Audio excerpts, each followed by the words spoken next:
For my project, I'm going to create sheets of paper from old paper products. More specifically, from old notebook paper, paper towels, and heavyweight paper. I'm going to create a pulp out of each paper product and then create a paper product that is 100% recycled notebook paper, one that is 50% recycled notebook paper and 50% heavyweight paper, and one that is 50% notebook paper and 50% paper towel. I will then explore and compare the material properties of the paper. More specifically, I will be looking at the tensile strength to see how easily the paper will rip, plastic versus elastic deformation to see how easily the paper will curl, and diffusivity to see if a blot of ink will feather or if it'll hold well on the paper and diffuse, or like if it'll mark the intended area. So the first thing I did was tear up each paper and put it into a bowl and then let it soak in 2 cups of warm water for 6 hours.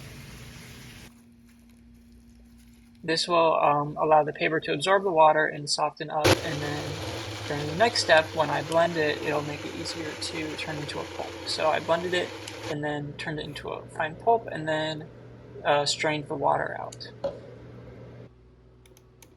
So unfortunately, this is where I ran into a problem. The heavyweight paper was a little too tough on my blender. So after I blended it, the motor in the blender had burnt out, so I was unable to turn the paper towels into a pulp after I turned the heavyweight paper into a pulp.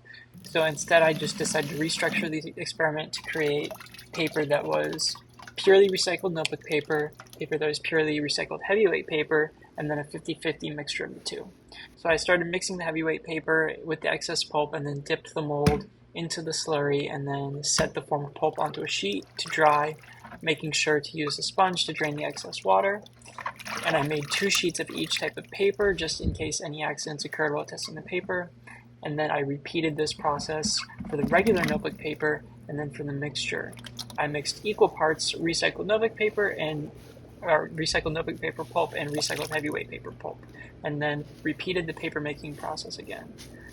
So yeah, in the slurry, you can see that there's no like large chunks and that it's just like pure pulp.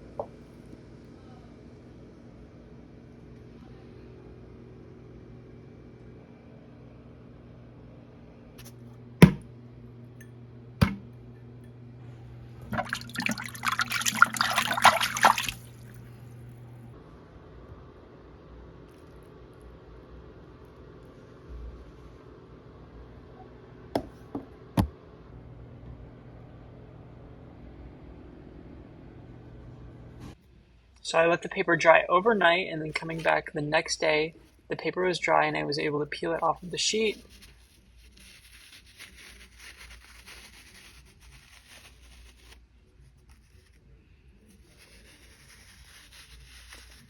You can see that the heavier weight paper formed around the wrinkles of the sheet, and it is more brittle as it tore in a few different places compared to the recycled notebook paper. The heavier weight paper was more brittle.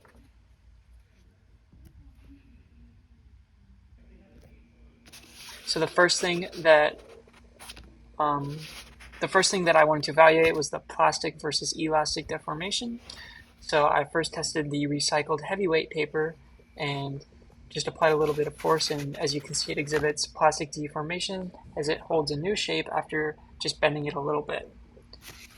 After that, I tested the mixture of the recycled paper and the recycled heavyweight paper, and it also exuded plastic deformation, as you know, even under just a little bit of bending it and curling it, it held the shape. But it did not deform as much or hold it as well as the heavyweight paper. Comparing the two, you can see that the mixture doesn't hold it as well, and it was also able to bend back much better than the other paper did. So the next experiment test I performed was the tensile strength test, where I hung a sheet of paper up and progressively added more mass until the paper tore.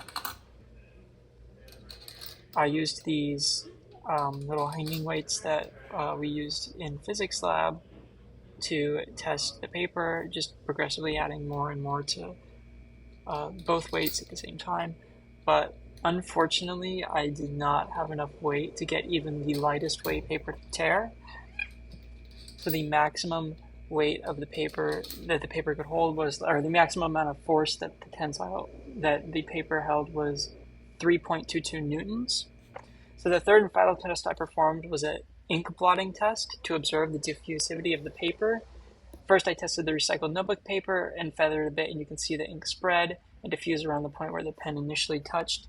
Secondly, I tested the mixture recycled paper, which feathered quite a bit and diffused the ink mostly. As you can see, it spread around quite a bit.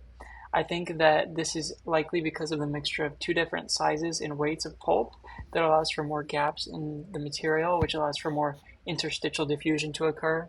And then finally, I tested the recycled heavyweight paper, which held the ink the best and with the least amount of feathering.